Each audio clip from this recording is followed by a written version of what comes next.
Hi hello welcome to Vani's kitchen. ఈరోజు వాణీస్ కిచెన్లో గుత్తి వంకాయ అండి. కొత్తిమీర కారంతో చేస్తే ఎంత బాగుంటుందో మీకు కూడా చేసి చూపిస్తా.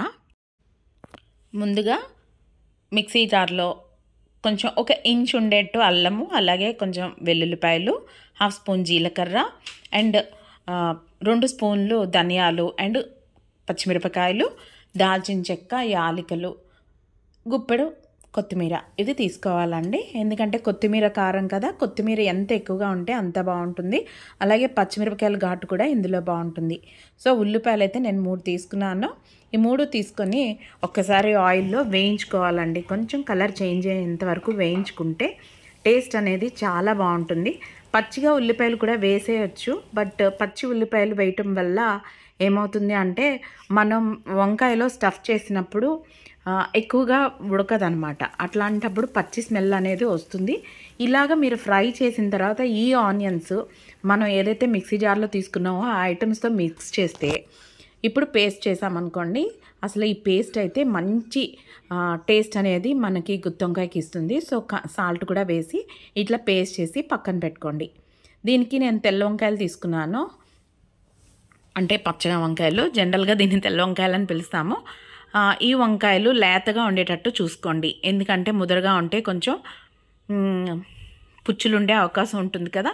సో అలా లేకుండా కొంచెం చూడండి, ఎంత లేతగా ఉంటే అంత బాగుంటుందన్నమాట. చిన్న వంకాయలు, మీరు వంకాయలు సెలెక్ట్ చేసుకునేప్పుడే చిన్నగా సెలెక్ట్ చేసుకోండి. అలాగే వెడల్పాటి ప్యాన్ తీసుకొని దాంట్లో ఆవాలు, జీలకర్ర, అలాగే కలంజీ వేసానండి.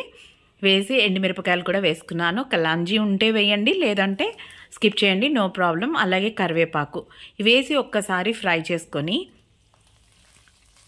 ఇట్లా వెడల్పుగా ఉన్న ప్యాన్ అయితే మనకి వంకాయ మీద వంకాయ ఓవర్లాప్ అనేది అవ్వదు. సో వంకాయలు అయితే చాలా లేతగా నిగనిగలాడుతూ ఉన్నాయండి. అసలు గుత్తి వంకాయ అంటేనే స్పెషల్గా ఉంటుంది. బట్ ఈ కొత్తిమీర కారంతో చేస్తే కనుక, అసలే బయట వర్షాలు పడుతున్నాయి, చల్లగా ఉంది వెదర్. ఈ కార్తీక మాసం అట్లా అన్నప్పుడు వెదర్ అనేది చేంజ్ అవుతుంది కదా, ఇలాంటి టైంలో కారం కారంగా ఇలాంటివి వేడివేడి అన్నంలో తింటే చాలా సూపర్గా ఉంటుందండి. అలాగే ముద్దపప్పు పక్కన పెట్టుకొని ఈ గుత్తి వంకాయ తింటే అండి చాలా చాలా బాగుంటుందన్నమాట. సో వంకాయలు అన్నీ కూడా మగ్గుతున్నాయి. సో ఇలాగా మనం కింద నుంచి పైకి ఇట్లా రివర్స్ చేస్తూ ఉండాలి. జాయిగా చేయండి, ఇంకా ఎక్కువ ఫ్రై అవ్వలేదు కనుక విడిపోవు. బట్ వంకాయని మాత్రం చాలా కేర్ఫుల్గా హ్యాండిల్ చేయాలి.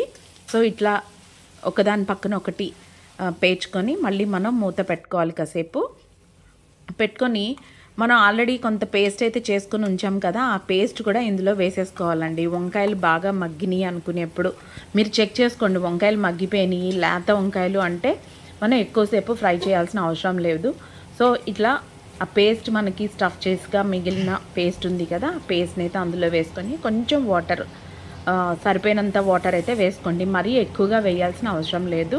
అలాగే గుర్తుపెట్టుకోండి, గుత్తి వంకాయ అనేప్పటికీ మనం కొంచెం చింతపండు వేయటం అనేది జరుగుతుంది. బట్ ఈ కొత్తిమీర కారంలో అయితే చింతపండు వేయాల్సిన అవసరం లేదండి. ఈ కొత్తిమీర ఫ్లేవర్తో చాలా చాలా బాగుంటుందన్నమాట. సో మీరు కొత్తిమీర కొంచెం ఎక్కువగా వేసుకుంటే ఫ్లేవర్ బాగుంటుంది. అలాగే పచ్చిమిరపకాయలు కూడా కొంచెం ఎక్కువగానే పడుతుందండి.